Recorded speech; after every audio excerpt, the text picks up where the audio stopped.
Kazwai mhoroi mhuri yeZimbabwe kusangana kwatiri kuita nhasi rarimwe zuva. Mhuri yeZimbabwe ngiyalibingelela sehlangane njalo futhi ngihamba loshumba mina ibizo lami nguChiyera.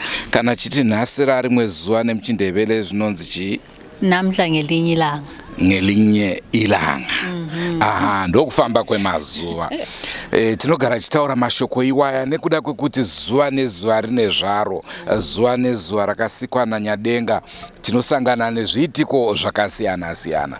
Sekutaurwa kwaitwa naChiyera, rangu zita ndinonzi Andrew Neshamba. Kusangana zvakare kwatiri kuita tiri munzvimbo yeMrewa West. Mrewa West. Chiitiko chatidzosa ndiyo nyaya yeMapere. Patakauya paya ndofunga vanhu makaudzwa kuti vanhu vari kurumwa neMapere uyezve Sechmo arumwa neBere ndozvakonzeresa rufu. Asi sevakuru vakambotaura vaya vazhinji havana kavateerera. Akapondwa hakuna kufungidzira, Akapondwa ndozvavari kutaura. Ndo watinoda kuziva kuti ndiani akamuponda. Akaponda hamusi kumuziva. Hatisi kumuziva. Ko Mapere? Mapere ndiwari kunyanya kutaurwa nevakaponda nevakamuona achandanisa bere achifudza mombe achida kununhudza bere mombe. Paione vanhu vakatomuona ivavo havasi kutaurwa vakuti vakafamba sei pana sei kupfuura hanza imi Sechi uyu pane nyaya something fish.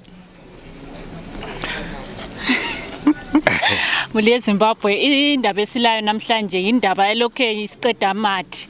Indaba lokhe isizwisa ubuhlungu nxa singathi sibuyele sizwe futhi. Ekuqaleni sathi sibuya lapha siyakhumbula sisemfeni ngale sisekhaya babekhuluma abantu ukuthi hayi uSechmo engabe edliwe impisi. Wonke umuntu nje wayenjani wayesithi hayi uSechmo udliwe impisi, kodwa kulomdala oyi-1 oyelokhe sithi hayi uSechmo kadlonga impisi, khulumani iqiniso. Abantu bathi hayi mana.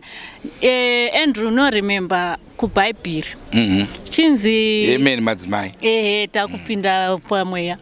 kuBhayibheli chinzi kuna murume angachiti Jesu ezikanzi iwe nyarara iwe. Inini handiende kuBhayibheri. Ndinoenda kwedu kuBhawa. Mumwe akaudzwa hondo nemurwere wepfungwa akamushora kwai anorwara uyu.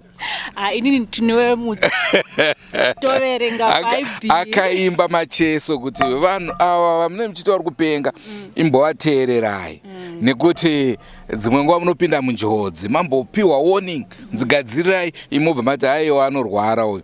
Saka naizvozvo mhuri yeZimbabwe nhau yatinayo nhasi ndo yaSechmo, kasezita rake hanzi Sechmo. Vakange vakuda kumuviga, bhokisi rakaramba kupinda, mameasurements ese aitwa nekuti aida kuti vanhu vaite Sechmo.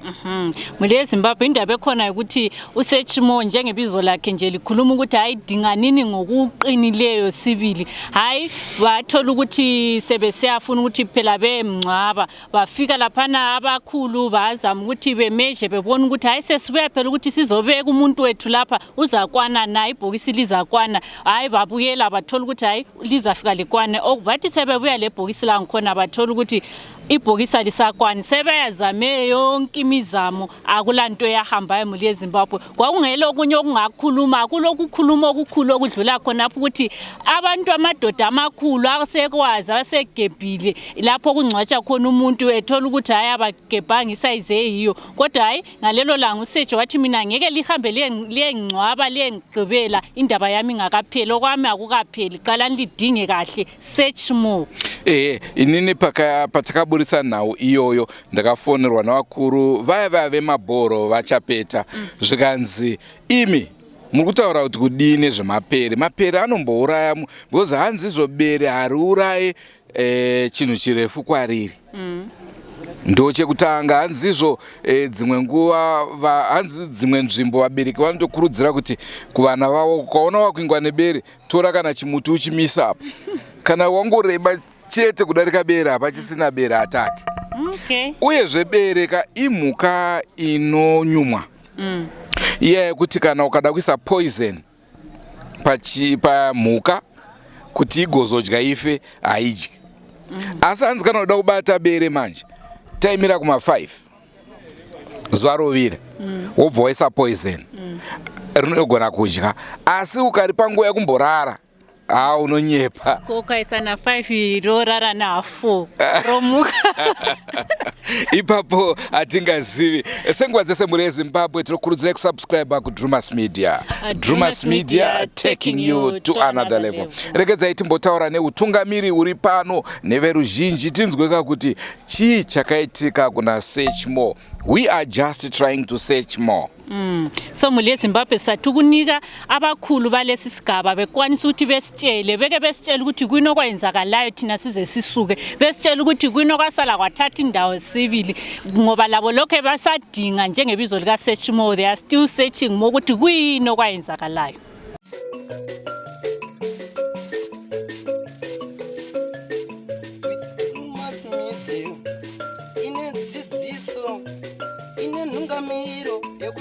Kwarare upenyu topa tinoona ana sekuru wedu ari masvikiro nemapositori topa kumatendo kuva yarashumba vatidzidzisa nekutipawo gwara iri.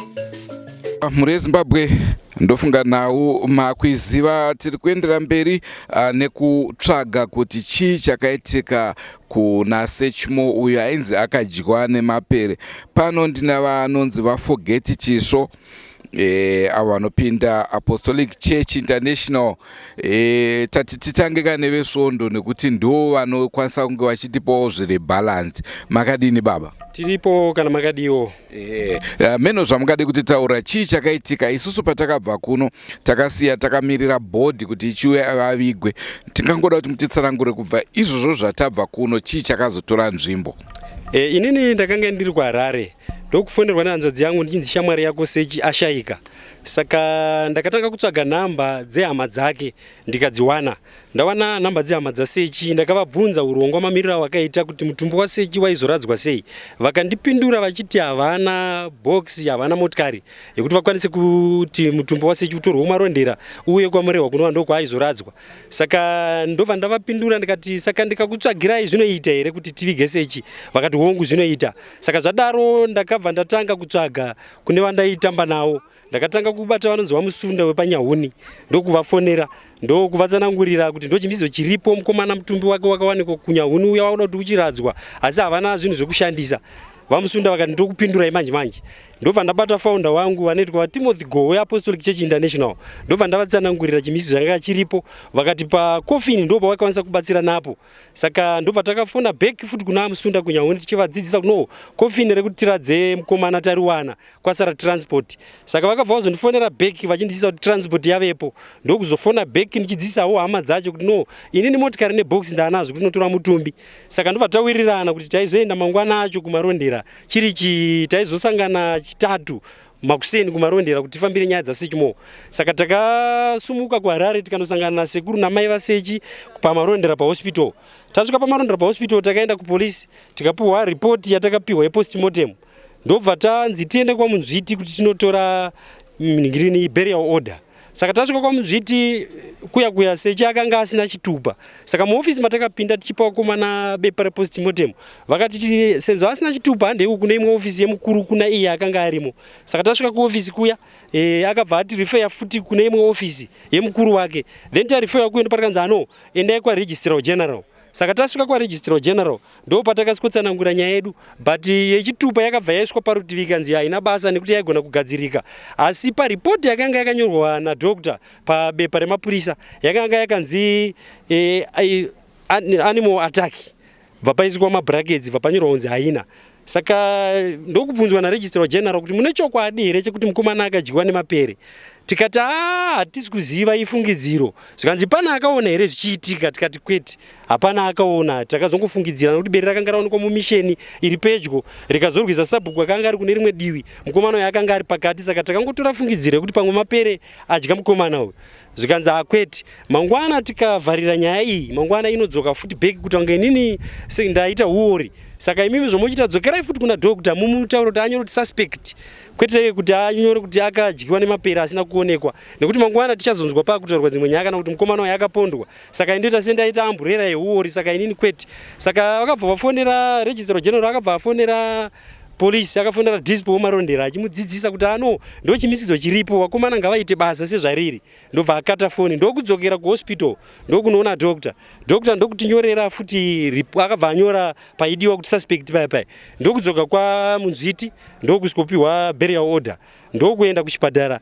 ndokunotora mutumbi tatora mutumbi takanonoka kutora mutumbi nekuti bhokisi rakanga ranonoka kupera uye kwaibva motikari kure kuti uye kumarondera saka zvadaro takabva tazotsakura bhodhi tichitonoiradza but nenguva yatakasvika kwaMrewa zvanga zvisaite takasvika kumapasi 8 dzemanheru tasvika kwaMrewa kumapasi 8 dzemanheru ndobva tarara makuseni bva tamuka tichienda kuguva kunoona guva rakanga racherwa takaona rine mvura mukati saka taona rine mvura ndopandakati varume ndikuona kunge gomba diki saka ngatimezhei tione zvakamira sei ndobva ndatora chimuti ndokunomezha box takaisa overlap pachimuti ndakatimezha zvimiti zviri 3 tadzoka paguva ndokusikomezha ndokuona guva rakatoreba kudarika miti atatamezha ine overlap yebox saka tadaro ndopatakadzoka kumba ndokutanga kupa maspeech tapedza kupa maspeech bva taparidzirwa nevekunyahuni vachipedza kutiparidzira ndopatakabva tati ngatiburitse bhodhi tiende kumakuva tasvika pamakuva takaisa bhodhi pamvuri vanhu vachiimba zvavo tichiburisa mvura inini ndindakazopinda mugomba kuti ndipinde nasahwira wangu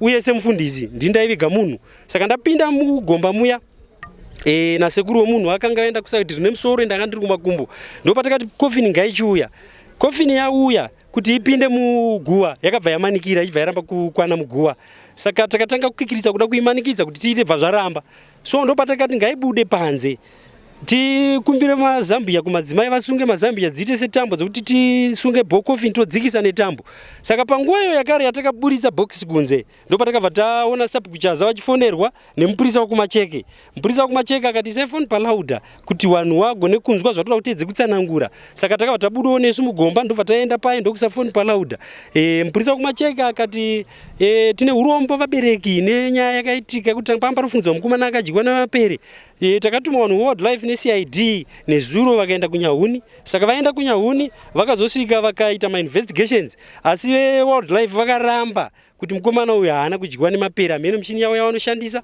vachiongorora saka vakaramba kuti mukomana haana kudyiwa neMapere akapondwa saka pane information yatakazonzwa yakabva ikoko kwenyu kuti zvechokwadi mukomana akapondwa kune vakaona zviitiko izvi zvichiitika saka uyezve munhu akaita zvinhu haasi kuwanika saka tiri kutry by all means kuti tione kuti tinoita sei chimirai kuviga munhu musavige munhu bhodhi ngaidzokere mumba kana bhodhi yadzokera mumba yo ichaenda kuti kwa postmortem kana kwa postmortem tozokuudzai zvichazenge zvichiteera saka tadaro takabva tadzorera bhokisi mumba ndokumirira mapurisa nguva yakare yakatifonera futi mupurisa achiti tatuma Mrewa police station kuti iuye kuzotora bhodhi nguva diki yakabva yasvika Mrewa police station ndokutakura bhodhi ndobva waenda nayo ndokuparadzana kwatakaita kubva musi weThursday kusvika patiri nhasi saka zvaita sekudaro isusu sevanhu vanomirirawo madzichechi takalingawo nehurumende toita maworkshop nehurumende toita maworkshop nepolisi tichiona zvinenge zviitika munharaunda tichibatsirana nemapurisa nehurumende saka takaramba tichiisa effort kuti tinzwa kuti nyaya yemukomana zvayadai zvakaita sei saka ndakarambawo ndichibata kanzera vedu vakashaka tichitaurirana saka ndobva vazondivimbisa vakashaka kuti tisangane muzuva ranhasi kwaMrewa kuti tiise push kupolisi nenyaya yemukomana kuti tinzwa kuti ko chii chakazoitika uye nyaya yakamirira papi saka patasvika paMrewa police station tabva tavatsanangura kuti no nyaya haisi kuitwa nesu isusu weMrewa nyaya iri kuitwa nemacheke saka tatapuwa nhamba dzainspector anga achiita nyaya ndokubva tamufonera tiri ipapo inspector akati hungu zvechokwadi nyaya tiri kumhanya tiri kuedza kugadzirisa nyaya takainzwa but now nyaya takaisa CID marondera kuti itore muvhu nenyaya dzacho saka nhamba dzeCID ndidzodzi itai kuti munzwe kuti zvakamira sei saka tabata CID marondera tikataura nayo tiri pamwe chete neakashaka ikatiudzawo zvayatiudza but I think good nyaya yekuti mukufamba kwemazuva kana mukupera kwezuva kana kwemazuva tichaona good result kubva kupolisi ndingangoti muchidimbu ndo pandiri kuziva Onguma titsanangurira asi tine makuhwa tiri kungonzwa nevanhu kuti sechi paakafa paitova nemwana aifudza mombe aivepo akatozviona zvichiitika izvi. Tozivaidi kuti nyaya iri mumaoko mumapurisa, asi hamene kuti makuhwa akadaro makamboanzwawo here? Ya ichokwadi kuti makuhwa takaanzwa, ini handina kuziva mwana uyu, asi nyaya yakazotaurika tamurori tichibva kunhamo takudzokera takangozarawo murori nevanhu vakanga varipo, ndo vakazanga kuburitsa information kuti no pane mwana akawana chiitiko chichiitika, asi mwana uyu pari zvino ari kuramba, uye vabereki vake vari kuramba kuti akanga ari kuchikoro, asi zvinonzi mwana uyu sekutsanangura kwaita vanhu zvinonzi mwana akati ndakaona zvichiitika, ndaona zvichiitika ndokunoudza mubereki wake kuti ndo zvakaitika, asi mubereki akati mwanangu nyarara nekuti togona kuendeswa kupolisi mangwana zvikazotiomera.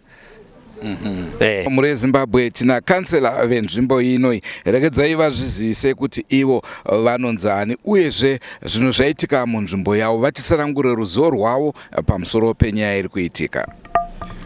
Maita basa vakuru, ini ndoitwa kansela yePimoka Shaka, ndiri ward councillor for ward 15 Mrewa constituency yedu yeMrewa South.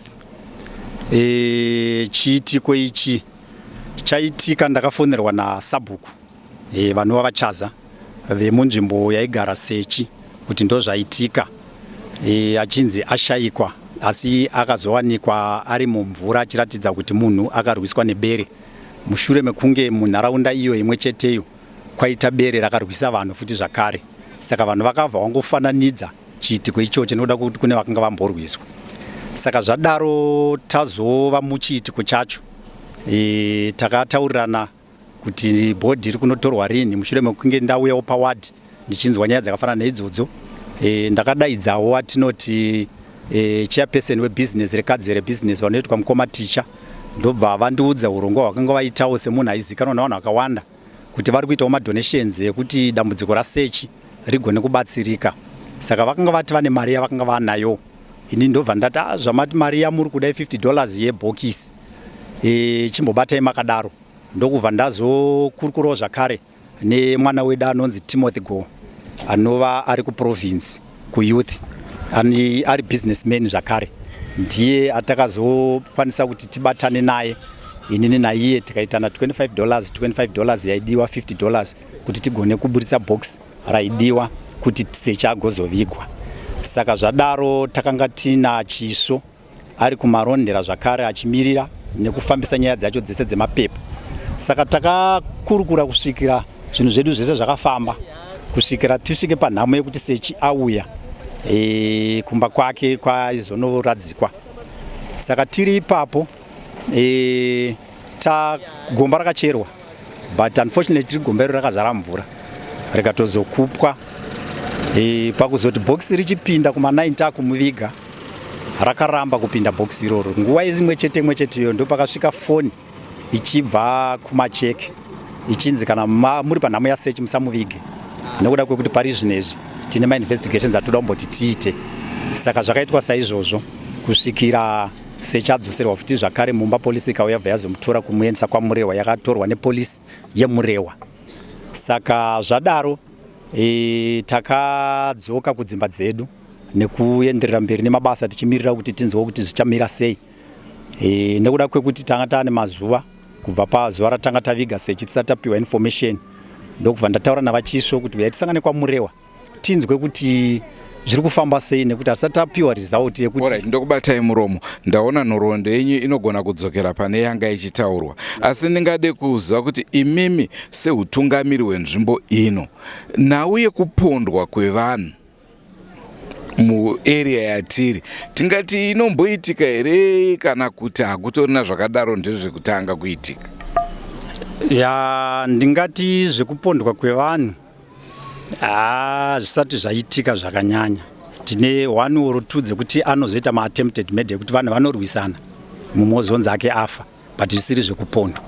Izvo zvasati zvaitika zvekungoerekana zvanzi munhu aita sei apondwa, kana kuti angoerekana angoonekwa kunzi akapondwa, asati zvaitika. Imimi muchaasesa nhau iyi, tisi kurilaya nemapurisa, asi mimi seutungamiri munotiwo chii munhu angave akafa nekudyiwa nebere kana kuti nekupondwa? Tinotenda inini kuti titi munhu akadyiwa nebere zvakangova zvekuti hatina zvatingagone kutaura nekuti vanhu vari kuti akadyiwa, asi handizvo zvakanga zviri pamunhu kuti anonzi akadyiwa. Nekuda kwechikonzero chekuti bere isusu ratakaona randakatosvika ndina muchinda rakatourayiwa rarwisa vanhu musi wacho iwoyo, dai ariwo marwisiro araitana nemunhu araisvika pakumuuraya nekuti raingonzwa kuda kungoruma chete risingaurayi. Saka kuti titi munhu akapondwa akarumwa nebere seutungamiri, inini ndakazvimirira hazvina kunge zvakabuda saizvozvo, zvekuti pane zvakaitika pakufa kwemunhu. Asi fungidziro yenyu since akashaika mabody parts akawanda, munofungidzira kuti ingave nhau here yekuti munhu pane nyama dzaida pamunhu uyu kana kuti yaingori mabasa eruvengo? Ndinovimba kuti aingova mabasa eruvengo nekuti zvaiwanikwa zvakabviswa zvacho zvimwe zvaiwanika ari mapisi parutivi zvichireva kuti hazvina kwazvakaenda zvinhu zvakanga zviri panzvimbo. Saka hatingati munhu akazviita nekuti aida mapatsi, asi munhu akatongozviita neruvengo. Pari zvino mhuri yeZimbabwe ndofunga vakuru vari pamberi pangu munovaziva. Vakuru ava vakambotaura nguva yatakambouya iya, ndiwo sabhuku venzvimbo yakaitika chiitiko ichochi. Sabhuku, tingade kuziva kuti kana munhu uyu kuri kunzi akapondwa, zvinorevei munzvimbo yamunogara? Zvinhu zvakatotikamadza maningi, nekuti chiitiko ichochi chiitiko chisati chamboitika munzvimbo munomu. Kubva tichikura taitongonzwa unzi vanhu varwa, vanhu vozonzi munhu azofa, asi kwete kuti pane munhu anganzi apondwa. Chinhu ichocho zvinhu zviri kutoti tenderedza musoro, zvekutoti tichatozogara pasi nemadzimambo kuti kana zvinhu zvachinge zvadai so toita sei, nekuti patova nekushata kwenzvimbo kapo wongo. Saka zvinhu izvozvozvo tichanzwa zvotorwawo namambo nemadzishe patichagara meeting navo, kuti tichivabvunza kuti kana zvinhu zvichinge zvadai so tinoita sei, nekuti ivo pachezvavo patakatuma shoko kwavari tichivazivisa kuti ndo zvaitika, mambo vakatoti izvi zvaakuda kutotsvagiwa vanhu vofamba kuita kuti zvinhu zvachina zvikwanise kugadziriswa zvichikwanisa kugadziriswa, zvinokwanisa kunge zviri zvemudzinza, saka zvinoda kuti zvigadziriswe zvisarambe zvichidzokorora zvinhu zvakaita saizvozvo izvi. Ndinoona musi uya pane murume akangonzi vanhu ngaanyarare, murume achinzi ane pfungwa dzisina unyatsoti, asi pane mashoko aitaura, ndiri kuona kunge mashoko ake aitaura akududzirwa zuva ranhasi. Ndezvipi zvamungade kutaura pamusoro pazvo? Uyu murume uyu mudzinza imomo pachezvamo mune mwana akaita izvozvozvo, menge mitori nenyaya idzodzo dzekuti pane kupondwa kwakamboitwa mwanasikana kudhara nemadzibaba acho kudhara. Saka moya iwoyo wongo usati waripwa, saka uyu anga ritori murwere monenge murume ainzi ndanyarare, munhu aitorwarawo nepfungwa nenyaya iyoyo kuti painzi kudhara pakapondwa mwanasikana here kudii. Saka kana uyu kuri kunzi chiitiko chakaitika kuti mwana uyu ari kunzi akarwa nemukomana uyu, mukomana akazonotsakatika musi wechina, ndiri kutoona kuti mweya iwoyo uri kuramba uchitenderera ipapo, uri kukonzeresa zvinhu izvozvozvo, nokuti tingototi kana uyu sechi uyu anenge atowe chipiri, saka kuronza kuti ingozi dzinenge dziri kutoberekana mumuri iyoyo, kuti uyu munhu wokupenga uyu ane ukama newacho akaponda futi. Uyu mwana uyu mukoma wemurume uyu anyakurwara uyu, muning'ina wake akanga akaroora amai vasechi. Saka pane kaukama keropa rezvakaitika izvozvozvo. Aiwa, tinotenda zvikuru. Ndezvipi zvamungade kutitaurira pamusoro penhau yaitika mumusha menyu? Ndingade kutaura pamusoro penhau yasechi, nokuti ndini mupurisa wasabhuku chazava, uye ndakazoshamisika ndikuona ndiri kufonerwa nenhamba dzandisina zive. Ndikati ndianiko kwakanaka here, hanzi polisi Macheke.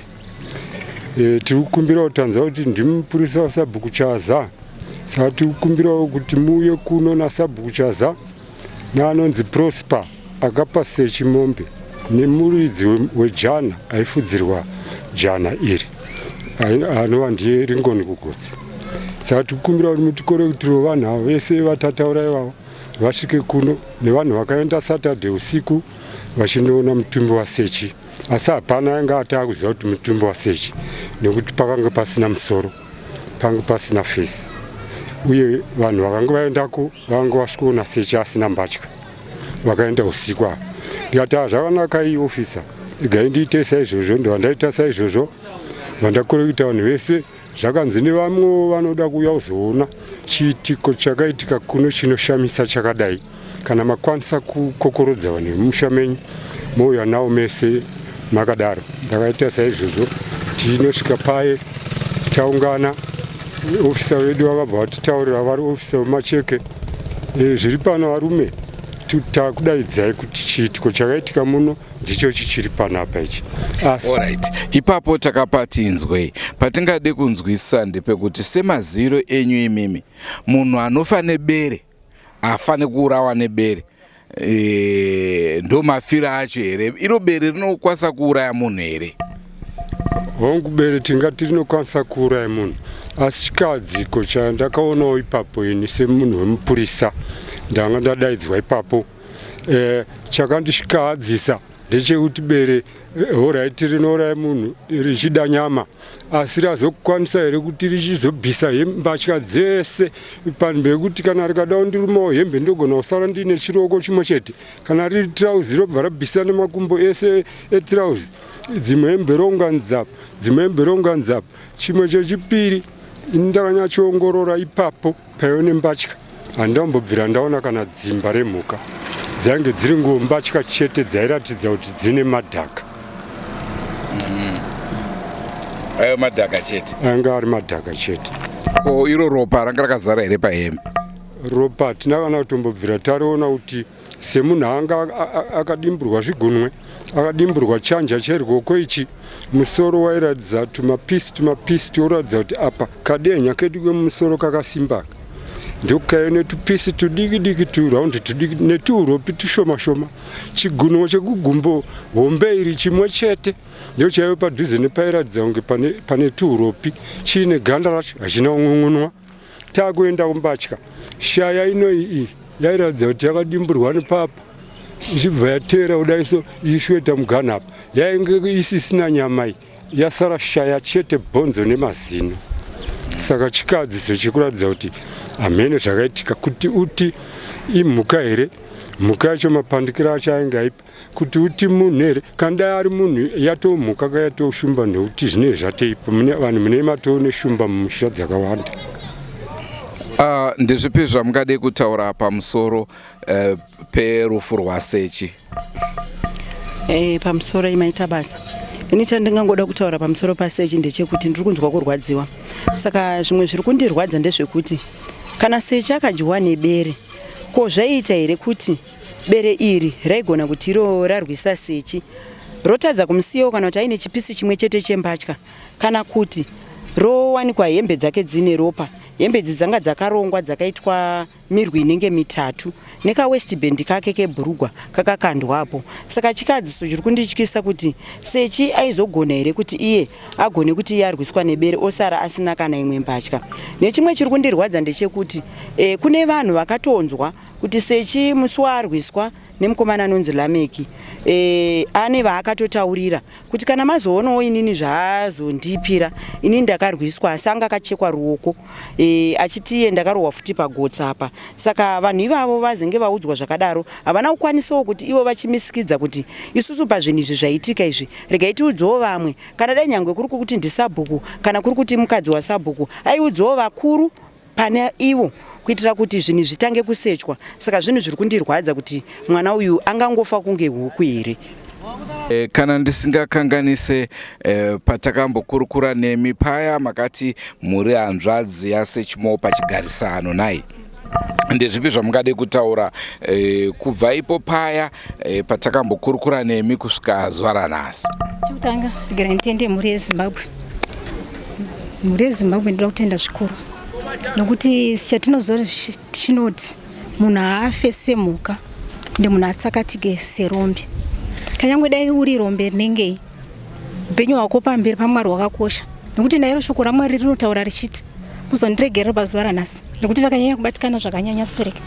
Shoko raMwari rinotaura richiti ini Mwari zvandakasika munhu ndakasika nemunhu nemufananidzo wake. Chimisikidzo chatakaona ndofanga ndakataura ndikati inini hangu nevatakaenda nawo kumvura uko hatina kukwanisa kana kuidentify any piece part yasechi munhu wataigarisana naye. Saka chandiri kutendera mhuri yeZimbabwe ndechekuti kunyangwe dai sechi bhodhi yake isasakwanise kuti kana tikaiswa pa, ndofunga vanhu vanotaramuka vachienda uko. Ndinoda kutenda kuti hamusi kurasa nyaya kuti nekuti akashata kana kuti nekuti ranga riri rombe risina kana chari nacho. Ndinoda kutenda zvikuru ende ndinoda kuramba ndichitenda kuti tiri kutenda nekutsitsigira kwamuri kuita nekuramba muchitisapota. Ende ndoda kutongoramba tichiti ramba ezvezvo hatisati taane nyaya yakakura, tiri kungoramba chandinoda kutaura nechanhasi ndechekuti tiri kuramba tichikusimbisai nekukurudzirai kuti rambai muchitisechera nyaya yasechi sezita rake Sechmo kuti zvinyatsobude kusvika pakupedzesera, zvisazongonzi ganu toziva kuti nezuro makazviita pana Tapiwa mwana mudiki kana nepana sechi wedu toziva kuti muchazviburitsa. Isusu tiri vanhu vanotya nekuti tinge tisingazive matanho nekuti tinokwanisa kuenda pa kana titozoita sei togona kutsitsira dzimwe nyaya dzinogona kukwanisa kutotiburitsira chokwadi kuti tizive kuti hama yedu yakafa sei. Asi pazuva ranhasi ini ndikutofara ndikutopembera kuti rambaiwo muinesu nesuwo ticharamba tichingotiwo chatazotogona kutsitsira nekuti tinenge tichitya hatizokwanisa kubuda zvizhinji, asi ndinoziva kuti munhu asakatike sorombe. Maita basi. Ndezvipi zvamungade kutaura pamusoro perufu rwaSechmo? Inini chandingade kutaura pamusoro perufu rwaSechi chinhu chakatondirwadzawo mashure mekunge ndichisangana nedambudziko rekunzi kune murume watashaya mudunhu redu. Kune vamwe vanhu vakatomboendawo kuenda kundotarisa pane murume aifungidzirwa kunzi angave ari iye.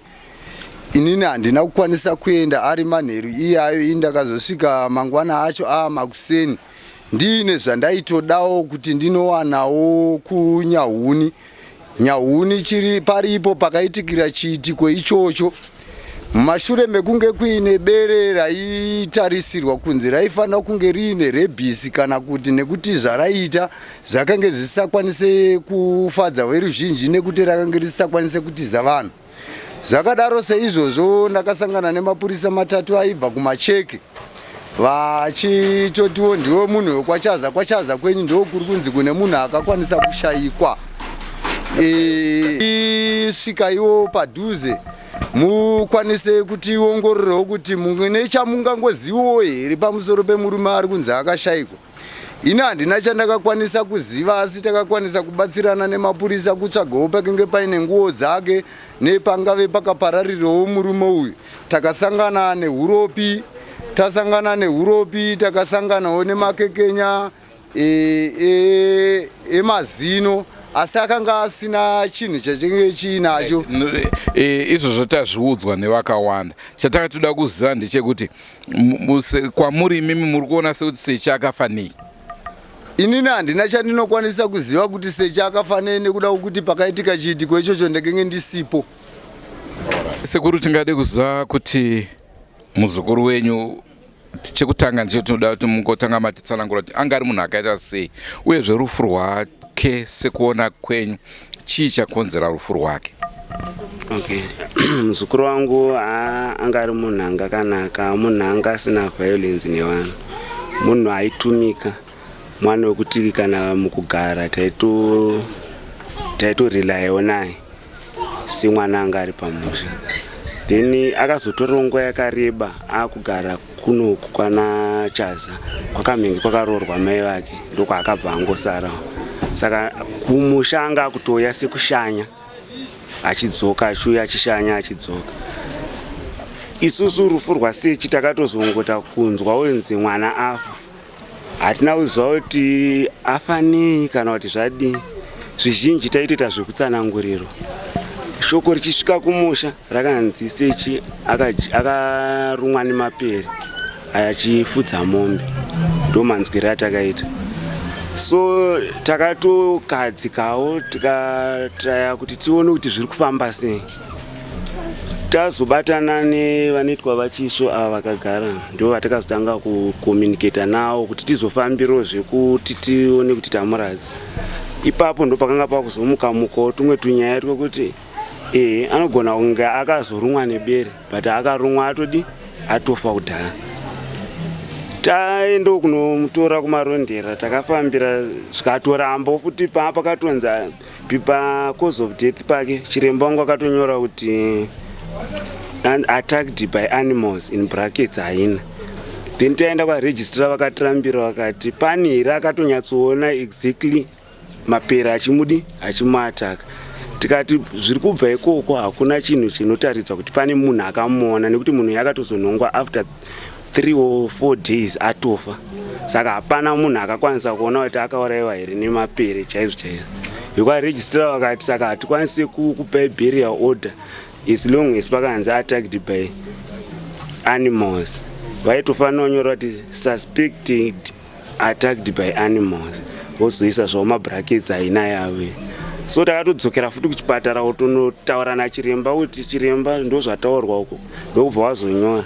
Vekwaregistrar vairamba because vakati isu panogona kunge munhu akangofa ozodyiwa akafa, anogona kuurayiwa ozodyiwa akaurayiwa, kana kuzobuda futi nyaya idzodzo dzekunzi munhu akaurawa. Saka isu tikadzimara takupai burial order tichitoti munhu akarumwa neMapere, tavharidzira zvakawanda. Taita kunge tiri kuviga umboo kana kuti evidence, kana tiri kutadzisa ma-investigations kuitwa. So zvazogadziswa takapuwa, tikauya nebhodhi yedu takuviga, ndopatakazotambirawo foni yakatobvawo kumapurisa achiti imbomirai zvekuviga. Kuri kubuda shoko rekuti mukomana uyu akatozodyiwa hake neMapere asi anga atourawa kare. Pane umbo kana kuti pane kuri kufungidzirwa kuti vakambenge vakurukura here newildlife vakavapo kuti munhu akadi akanga apondwa, kwete kuti akanga arumwa neMapere. Hameno mwana ari kunzi akanhingirika. So takatozoburitsa boxi tikatodzorera futi mumba, polisi ikazouya ikatora ikaenda.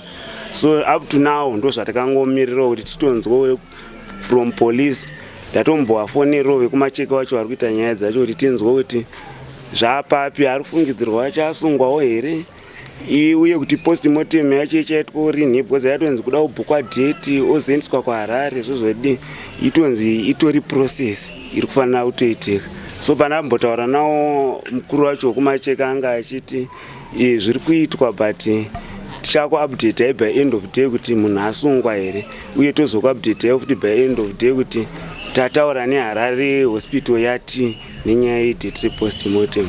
Ndikati muchidimbu ndopatasvika. Saka Sechmo asati avigwa, Sechmo achiri kuchipatara. Hongu Sechmo achirumo chani. Takatomisa izvi nezvari paMrewa hospital.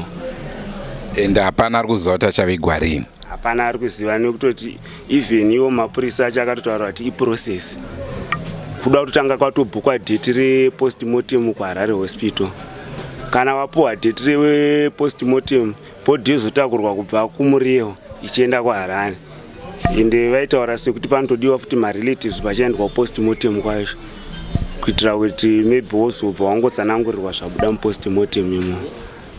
Hongu mhuri yeZimbabwe ndo nhau yatanga tiinayo zuva ranhasi, asi tisati taendaka ndanga ndichida kuti ndingokuudzaiwo kuti Sechmo aramba kuvigwa sembwa, akaramba kuvigwa manzwa paya kuti bhokisi rake rakaramba kukwana muguva maanga achifanira kunge achivigwa after vanhu vaita mameasurements ese. Uyezve chimwe chishamiso ndechemvura yakawanikwa ichikupwa muguva imomo. Chatofanira kuziva ndechekuti guva iri rakacherwa pachuru, uyezve pachuru ipapo ndo paibuda mvura. Asi paakaregedza kuzovigwa, vanhu vakazoendako kuguva vakaona hamuna kana makatooma, zvekuti kana kutaura kuno kwatiri kuita hamuna kana mvura zvayo, asi nguva yekuti vamuvige aitoramba kuvigwa. Handizvo here naichera?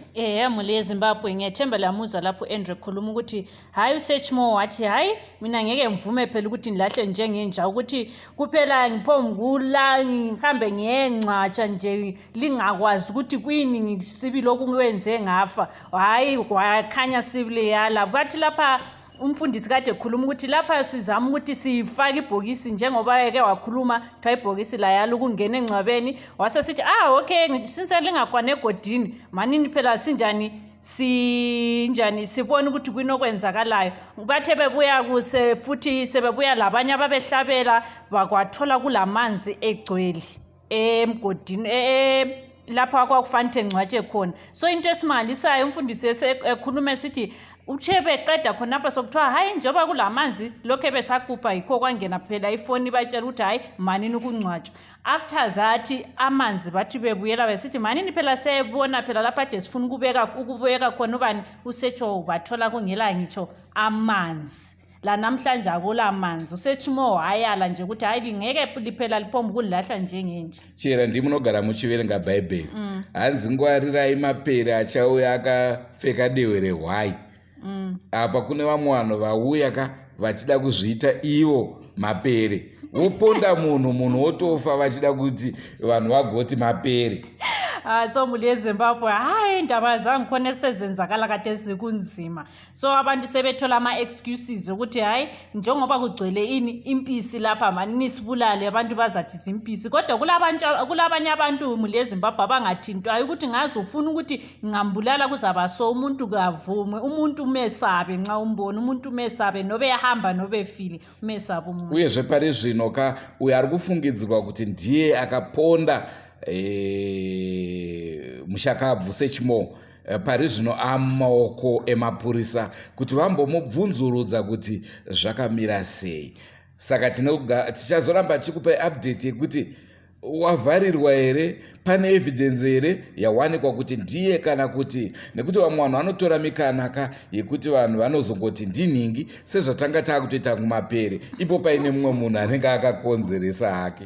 So mhuri yeZimbabwe indaba ekhona ukuthi lo phela okade lokho ecatshangela ukuthi kungaba nguye umuntu wayebulele phela uSearchmore hayi babuyile phela amapholisa bamthatha. Ndiyo nhau yatanga tinayo muzuva ranhasi mhuri yeZimbabwe. Ndofunga mavanzwa vanhu vakasiyana siyana vachitaura pamusoro pechitiko chakaitika munzvimbo mavo, chitiko chinosuwisa, chitiko chinonzwisa tsitsi, chitiko chekuti inini ndinotombozvibvunza kuti is it possible kuti munhu anobata demo oti ga kutouraya chako kana banga kuti ndakuraya chera. Try chera.